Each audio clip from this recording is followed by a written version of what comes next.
కేటీఆర్ గారు కేటీఆర్ గారు హరీష్ రావు గారి పేరు తీసుకున్నారు, ఇవ్వండి సార్. హరీష్ రావు గారి పేరు తీసుకున్నారు, దయచేసి వారికి అవకాశం ఇవ్వండి సార్. పేరు తీసుకున్నారు సార్, ఇవ్వండి. ఇస్తాను. వారు మాట్లాడండి ముందు. కేటీఆర్ గారు మాట్లాడండి. మీరు మాట్లాడి తర్వాత ఇస్తాను. మీరు మాట్లాడండి. వారిని మాట్లాడి నేను ముందు తర్వాత ఇస్తాను. మాట్లాడండి ముందు, మీరు మాట్లాడండి సార్. స్పీకర్ సార్, మహిళలంటే చాలా గౌరవం ఉన్నదని చెప్పారు, అందుకే అన్నాను అధ్యక్ష, నాకు వేరే ఉద్దేశం ఏం లేదు. మహిళా సాధికారత మీద చాలా అద్భుతంగా చెప్పారు, మహిళలంటే గౌరవం గురించి చెప్పారు, అందుకే అడిగాను. ఒక మహిళా మంత్రి గారింటి మీదకి ఎందుకు పంపించారు ముఖ్యమంత్రి గారు పోలీసు వాళ్ళని అడిగాను, తప్పే ఉంది అందులో. నేను చెప్పడం కాదు కదా, గౌరవం ఉందంటే అడిగాను. ల్యాండ్ సెటిల్మెంట్లు వీటన్నిటికి సంబంధించి పోలీసు వాళ్ళని పంపించేస్తారా సార్, అందుకే అడుగుతున్నా తప్ప వేరేది కాదు.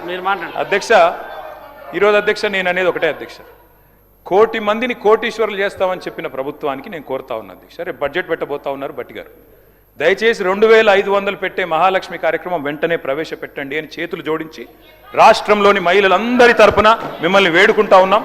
దయచేసి బడ్జెట్లో పెట్టండి అని కోరుతా ఉన్నాం. అట్లాగే కోరుతా ఉన్నాం అధ్యక్ష. మరి ఇవాళ అత్తకు 4000, కోడలకు 2,500 అన్నారు అధ్యక్ష ముఖ్యమంత్రి గారు. మరి అత్తలందరూ ఎదురు చూస్తున్నారు ముఖ్యమంత్రి గారు, తప్పకుండా 4000 రూపాయలు కూడా వెంటనే బడ్జెట్లో పెట్టాలని కోరుతున్నాం. పెళ్ళైన పెద్ద బిడ్డలందరూ ఎదురు చూస్తున్నారు. కేసీఆర్ ఉన్నప్పుడు 1,00,000 రూపాయలు చెక్కు రాలే, పిల్లలు పుట్టినప్పుడు వచ్చిందని మీరే మాట్లాడినరు. తులం బంగారం ఇస్తా అన్నారు, మరి తులం బంగారం ఇప్పుడేమో 1,75,000 అయింది. మరి బంగారు షాపులలో బంగారం లేదా, లేకపోతే మీ పరపతి తగ్గిందా నాకే తెలియదు. వెంటనే బంగారం ఇవ్వాలని చెప్పి కూడా రాష్ట్రంలోని ఆడబిడ్డలందరి తరఫున అడుగుతా ఉన్నాం. కాలేజీకి పోయి ఆడపిల్లలకు స్కూటీలు ఇస్తామని ముఖ్యమంత్రి గారు చెప్పారు, తప్పకుండా ఇవ్వాలని కోరుతా ఉన్నాం. అధ్యక్ష, ఒక సామెత ఉంది అధ్యక్ష తెలంగాణలో, పోచమ్మ పొతం చేస్తే మైసమ్మ మాయం చేసిందంట అధ్యక్ష. అట్లుంది ఈరోజు ఈ ముఖ్యమంత్రి గారి వ్యవహారం. ఆర్థిక కానుకలు ఇస్తామని ఆశపెట్టి ఓట్లు వేయించుకొని ఉన్నయే కొట్టిన అధ్యక్ష. ఇయ్యాల ఏమేమి తీసేసిన అధ్యక్ష? మహిళా ఆరోగ్య విప్లవాన్ని ఆ రోజు తెచ్చిన మహత్తరమైన స్కీములు, KCR nutrition kit, KCR kit మాయం, ఆరోగ్య మహిళా క్లినిక్స్ మాయం. వాటితో పాటు ఇవాళ మొత్తంగా మీరు చూసినట్టయితే మాతా శిశు మరణాలను తగ్గించింది, మరి మంచి ఫలితాలను ఇచ్చిన పథకాల మీద కూడా పగబట్టింది ప్రభుత్వం. దయచేసి పేర్లు మార్చుకోండి. కేసీఆర్ కిట్ ఇష్టం లేకపోతే రాహుల్ గాంధీ కిట్ అని పెట్టుకోండి, కానీ వెంటనే ప్రారంభించండి, దయచేసి ఇవ్వండి. రాష్ట్రంలోని మహిళల తరపున అడుగుతా ఉన్నాను అధ్యక్ష. ఇవాళ వీళ్ళ మాటలు వింటే విచిత్రంగా ఉంది అధ్యక్ష. ఎన్నికలకు ముందు భట్టి గారు చెప్పారు, రేవంత్ రెడ్డి గారు చెప్పారు, చాలా విషయాలు చెప్పారు. ఆ రోజేమో అల్లావుద్దీన్ అద్భుత దీపం మాది ధనిక రాష్ట్రం అన్నారు, కానీ ఇవాళ మాత్రం గూట్లో గుడ్డి దీపం అని చెప్తున్నారు అధ్యక్ష. అందుకే అంటా ఉన్నా అధ్యక్ష, మరి కమిట్మెంటు విశ్వసనీయత అన్నప్పుడు ఇవన్నీ తప్పకుండా అడుగుతారు అధ్యక్ష. ఇంకొక మాట అధ్యక్ష, ఈ ప్రభుత్వం పదే పదే పదే పదే చెప్తున్న ఒక పచ్చి అబద్ధం అధ్యక్ష, సత్యదూరమైన మాట. 67,000 ఉద్యోగాలు ఇచ్చామని ముఖ్యమంత్రి గారు ఏ సభలో అయినా చెప్తా ఉంటారు. నేను అడుగుతా ఉన్న ముఖ్యమంత్రి గారు, నా దగ్గర మీరు ఇచ్చిన నోటిఫికేషన్ లిస్ట్ కూడా మొత్తం ఉంది, కావాలంటే చదివినిపిమాట వినిపిస్తాను. మీ ప్రభుత్వం వచ్చినాక ఇచ్చిన నోటిఫికేషన్లు మొత్తం కూడితే ముఖ్యమంత్రి గారు, మీ ప్రభుత్వం వచ్చిన తర్వాత ఇచ్చిన మొత్తం నోటిఫికేషన్లు మొత్తం కూడితే మీరు ఇచ్చింది కేవలం 11,921 ఉద్యోగాలు మాత్రమే. మిగతా నోటిఫికేషన్లు అన్నీ కేసీఆర్ గవర్నమెంట్లో ఇస్తే మీరు ఇవాళ నియామక పత్రాలు ఇచ్చి మేమిచ్చినామని చెప్పుకుంటే, ఇక మందికి పుట్టిన బిడ్డలు మా బిడ్డలు అని చెప్పుకుంటే మేము చేయగలిగింది ఏం లేదు. కానీ వాస్తవాలుగానే ఉంటాయి. రాష్ట్రంలో నిరుద్యోగులు చూస్తూ ఉన్నారు అధ్యక్ష. రాహుల్ గాంధీ గారు వచ్చారు అధ్యక్ష, పెద్దలు జాతీయ ప్రతిపక్ష నాయకులు, వారంటే మాకు కూడా గౌరవం ఉంది. వారు అశోక్ నగర్కి వచ్చారు. మొదటి సంవత్సరంలో 2 లక్షల ఉద్యోగాలు ఇస్తామని చెప్పారు. వాళ్ళ అశోక్ నగర్లో చిక్కడపల్లిలో ఎదురు చూస్తూ ఉన్నారు, ఎప్పుడు వస్తాయి ఉద్యోగాలు అని చెప్పి. 2 లక్షల ఉద్యోగాల విషయంలో, నిరుద్యోగ భృతి అని 4,000 రూపాయలని చెప్పిన విషయంలో 2 ఏళ్లు గడిచిపోయినాయి, 3వ ఏడాదిలో అడుగు పెట్టబోతా ఉన్నాం. ఎప్పుడు చేస్తారు దయచేసి ప్రభుత్వం చెప్పాలని చెప్పి నేను కోరుతా ఉన్నా. అసెంబ్లీ సాక్షిగా పెట్టారు అధ్యక్ష జాబ్ క్యాలెండర్ అని, ఓ ఉత్తుతి క్యాలెండర్ ప్రకటించారు. ఇంతవరకు మీరు చెప్పిన క్యాలెండర్లోని హామీలు కూడా మీరు నిలుపుకోలేదు అధ్యక్ష.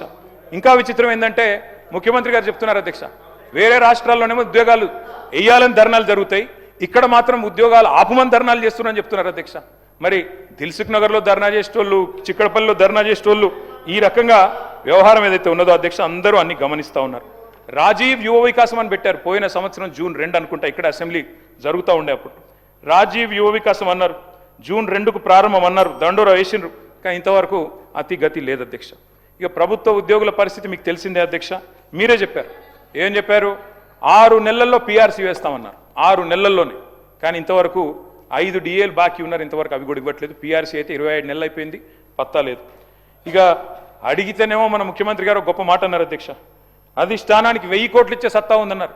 మరి 1000 కోట్ల అధిష్టానానికి ఇచ్చే సత్తా ఉన్న గౌరవ ముఖ్యమంత్రి గారు పాపం నిరుద్యోగులకు 4000 మీరు సబ్జెక్టు కేటీఆర్ గారు సబ్జెక్టు మాట్లాడండి, కంక్లూడ్ చేయండి.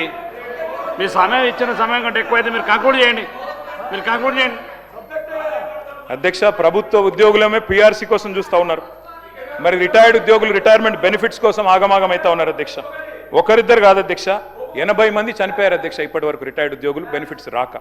నేను ఒక 4 ఎగ్జాంపుల్ చెప్తాను అధ్యక్ష. కేసముద్రం మండలంలో పెనుగొండ గ్రామం అధ్యక్ష, పెద్దలు మరి వారి పేరు నాకు కొద్దిగా వయసు వచ్చింది అధ్యక్ష, చత్వారం వచ్చింది, అద్దాలు పెట్టుకోవాలి అధ్యక్ష. కంకల బీరయ్య గారు, వారు మరి డబ్బులు రావాలి, వారికి డబ్బులు రాలేదు. క్యాన్సర్ జబ్బుతో 43 లక్షల రూపాయలు రావాలి అధ్యక్ష. చివరికి మరి వైద్యం అందక మరణించారు అధ్యక్ష. ఖమ్మం జిల్లా ఏన్కూరులో రిటైర్డ్ హెడ్ మాస్టర్, అవునమ్మా దానికి క్యాన్సర్కి డబ్బుల ట్రీట్మెంట్ కావాలి కదా, డబ్బులు లేకపోతే ఎట్లా ట్రీట్మెంట్ చేయించుకుంటారు. ఖమ్మం జిల్లా ఏన్కూరులో రిటైర్డ్ హెడ్ మాస్టర్ గారు అధ్యక్ష, కూరపాటి పాండురంగయ్య గారు, రిటైర్ అయినాక ఏడాదికి డబ్బులు రాలేదు, మొన్ననే చనిపోయారు అధ్యక్ష. వరంగల్లో ఇన్స్పెక్టర్ బాలకృష్ణ గారు పోయిన ఏడాది మేలో పదవి విరమణ చేస్తే 60 లక్షలు రాలేదు, చివరికి అప్పులు ఒత్తిడి పెరిగి గుండెపోటుతో చనిపోయారు.